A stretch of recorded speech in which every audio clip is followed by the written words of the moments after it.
Assalamualaikum warahmatullahi wabarakatuh. Perkenalkan kami dari kelompok 3, kelas ke-17 mata kuliah Kewarganegaraan.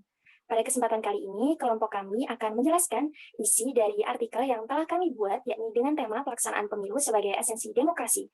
Untuk judul artikelnya sendiri, ialah ketidaktertiban dan maraknya pelanggaran dalam pelaksanaan pemilu yang mempengaruhi demokrasi bangsa Indonesia.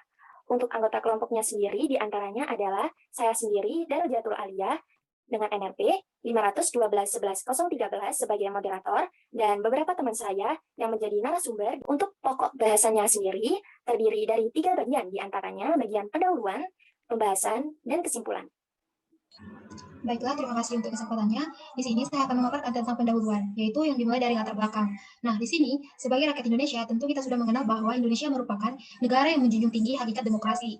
Nah, menurut seorang ahli bernama Henry Bemayo menjelaskan makna dari demokrasi sebagai sistem politik merupakan suatu sistem yang menunjukkan bahwa kebijakan umum ditentukan atas dasar mayoritas oleh wakil-wakil yang diawasi secara efektif oleh rakyat dalam pemilihan-pemilihan berkala yang didasarkan atas prinsip kesesamaan politik dan diselenggarakan dalam suasana terjaminnya kebebasan politik. Di mana sebagai negara yang menganut sistem demokrasi, tentunya pemerintahan yang berjalan di negara ini diselenggarakan dari rakyat, oleh rakyat, dan untuk rakyat. Kemudian di dalam negara demokrasi, tentunya membenarkan keberadaan partai politik sebagai pilar dari demokrasi atau pelaksanaan kedaulatan rakyat. Next. Nah, di sini sehingga bentuk dari demokrasi itu sendiri dilaksanakan melalui pemilihan umum dalam rangka menduduki kursi kepemimpinan dan kekuasaan yang keberadaan partai politik sebagai pesertanya. Nah, sebagai contoh besarnya dalam kehidupan negara kita di Indonesia yaitu dengan adanya pemilu atau pemilihan umum, di mana masyarakat Indonesia selalu melakukan kewajiban untuk melakukan pemilihan para penerus atau pemimpin mulai dari tingkat daerah hingga pemilihan Presiden Republik Indonesia yang biasanya diadakan 5 tahun sekali. Nah, oleh karena itu dalam menjalankan kewajiban untuk melakukan pemilihan, seluruh masyarakat diberi hak dan kebebasan untuk menentukan siapa yang ingin dipilih dan siapa yang dirasa pantas untuk menduduki kursi pemerintahan periode selanjutnya. Nah, dengan demikian dalam artikel kami ini kelompok kami akan membahas mengenai keterkaitan antara pemilu dan demokrasi di Indonesia. Karena seperti yang kita ketahui, banyaknya pelanggaran dalam pemilu serta kondisi ricuh saat pemilu berlangsung tentunya tidak sesuai dengan demokrasi yang telah dijalankan dan dianut oleh bangsa ini. Nah, kemudian dapat dilanjutkan oleh rekan saya.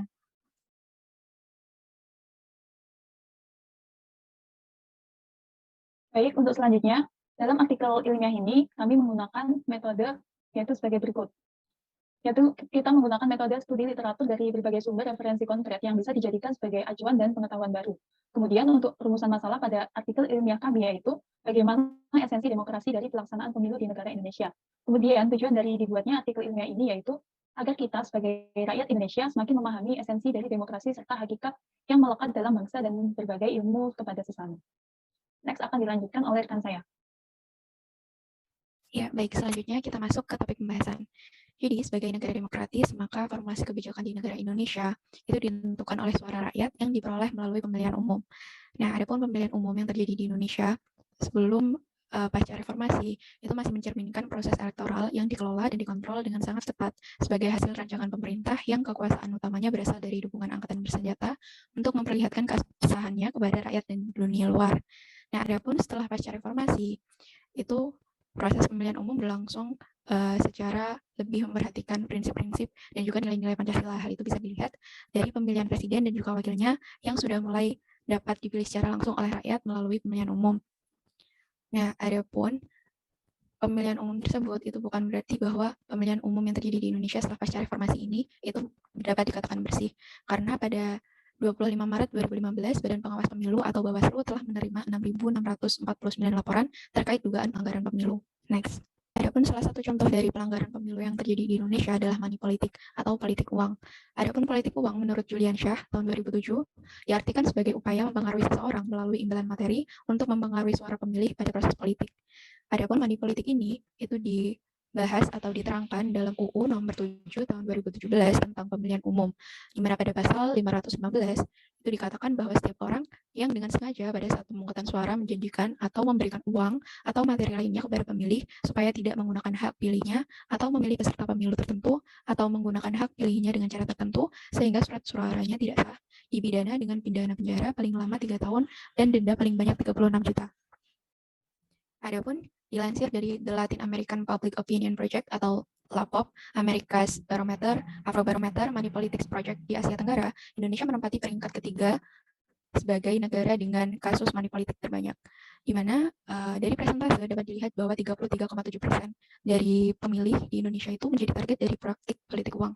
Nah, namun dari penelitian oleh Burhanuddin Muhtadi itu diketahui bahwa politik uang ini itu mempengaruhi 11% dari total hasil suara, yang mana hal itu merupakan kuantitas yang cukup kecil. Namun, jika hal ini terus berlangsung atau tidak ditangani, maka hal ini dapat menimbulkan suatu circle atau suatu lingkaran di dunia pemerintahan yang kotor, sehingga nantinya akan mencemari terjadinya penyelenggaraan di Indonesia. Kasus lain yang dapat kita ambil sebagai pembahasan ini adalah penanganan pelanggaran dan sengketa pemilu di Sumatera Barat. Proses penyelenggaraan pemilu 2019 terdapat sebanyak 21.169 dugaan pelanggaran.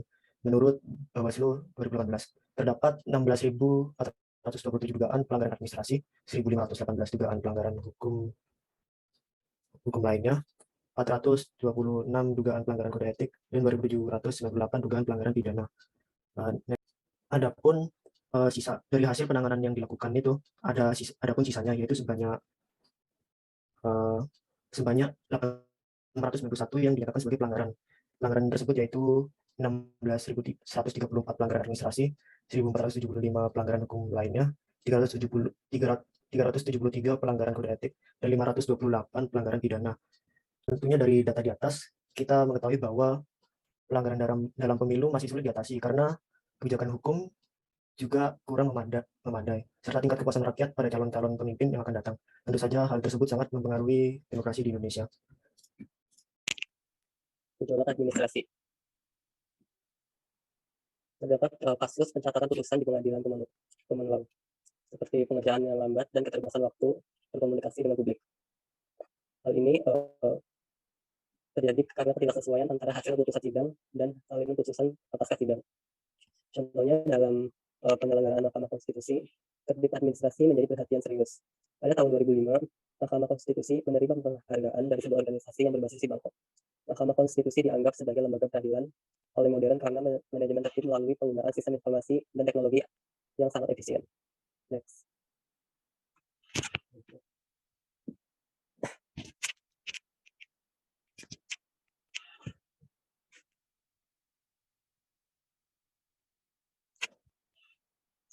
Pada pembahasan di atas, merupakan salah satu bukti bahwa pemilu hingga saat ini masih banyak terjadi banyak kecurangan dan berbagai akal politik yang kotor dan merugikan.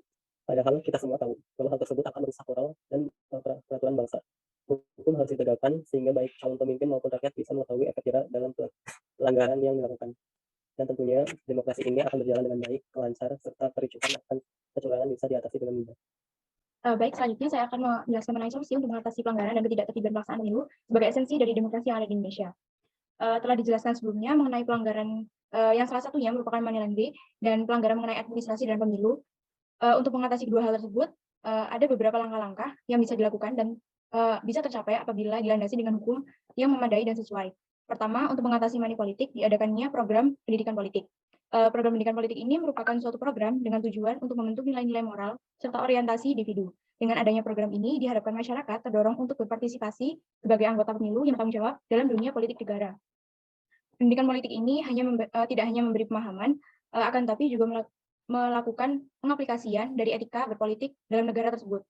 Yang kedua, untuk mengatasi pelanggaran administrasi pemilu, perlunya tindakan tegas dari Bawaslu atau Badan Pengawas Pemilu dalam mengambil tindakan tegas dengan memberi teguran hingga sanksi pada perilaku Komisi Pemilu untuk memberi efek jerah. Dan kita sudah sampai pada kesimpulan dari presentasi kami kali ini adalah esensi demokrasi dilakukan dari rakyat, oleh rakyat, dan untuk rakyat. Maka dari itu, segala kepentingan dan apapun yang terjadi di Indonesia sangat erat kaitannya dengan rakyat.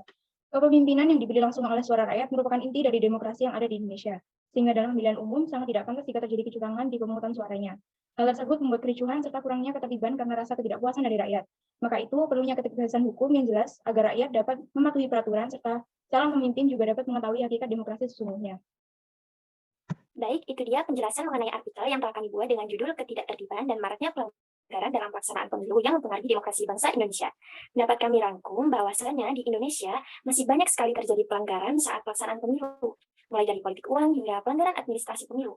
Pelanggaran seperti ini harus segera diatasi dengan mulai menanamkan kesadaran diri pada masing-masing individu dan menerapkan asas pemilu yang luber jurdil agar pelaksanaan pemilu dapat dilakukan dengan baik sebagai esensi pelaksanaan demokrasi yang ada di Indonesia. Sekian dari kelompok kami, mohon maaf apabila ada kesalahan. Wassalamualaikum warahmatullahi wabarakatuh.